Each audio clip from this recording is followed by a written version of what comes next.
കുറുപ്പന്തറയിൽ ആളില്ലാത്ത വീടിന്റെ മുൻവാതിൽ കുത്തിപ്പൊളിച്ചു മോഷണം. 6.5 പവൻ സ്വർണ്ണാഭരണങ്ങൾ നഷ്ടപ്പെട്ടു.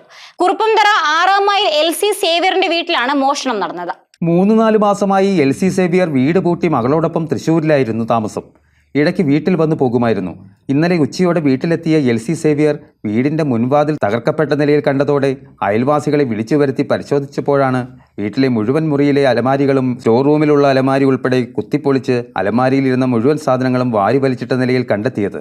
പ്രധാന മുറിയിൽ സൂക്ഷിച്ചിരുന്ന 5 പവന്റെ മാലയും 3 കമ്മലുകളും ഉൾപ്പെടെ 6.5 പവന്റെ സ്വർണ്ണാഭരണങ്ങളാണ് നഷ്ടപ്പെട്ടത്. ഉടനെ കടുത്തുരുത്തി പോലീസിൽ പരാതി നൽകുകയും SHO TS റെനീഷിന്റെ നേതൃത്വത്തിലുള്ള പോലീസ് സംഘം പരിശോധന നടത്തി വീട് പൂട്ടി. വൈക്കം DYSP സിബിച്ചൻ ജോസഫിന്റെ നേതൃത്വത്തിൽ കടുത്തുരുത്തി SI ശരണ്യ S ദേവനും കോട്ടയത്ത് നിന്ന് K9 ഡോഗ് സ്ക്വാഡും സംഭവ സ്ഥലത്തെത്തി പരിശോധന നടത്തി.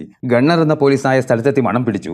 പോലീസ് നായ മുറിക്കുള്ളിൽ നിന്ന് പുറത്തിറങ്ങി വീടിന് വലം വെച്ച് സ്റ്റെയർ കേസ് വഴി ടെറസിൽ കയറി ടെറസിൽ കറങ്ങിയതിനു ശേഷം വീടിന്റെ മെയിൻ ഗേറ്റ് വഴി കോട്ടയം എറണാകുളം റോഡിലേക്ക് ഇറങ്ങി കുറുപ്പന്തറ പഴയമേടൻ ജംഗ്ഷൻ വരെ മണം പിടിച്ചോടി. കടുത്തുരുത്തി SHO റെനീഷിന്റെ നേതൃത്വത്തിൽ പ്രത്യേക സ്ക്വാഡ് രൂപീകരിച്ച് അന്വേഷണം നടത്തുമെന്ന് വൈക്കം DYSP സിബിച്ചൻ ജോസഫ് പറഞ്ഞു. News desk outline Kerala.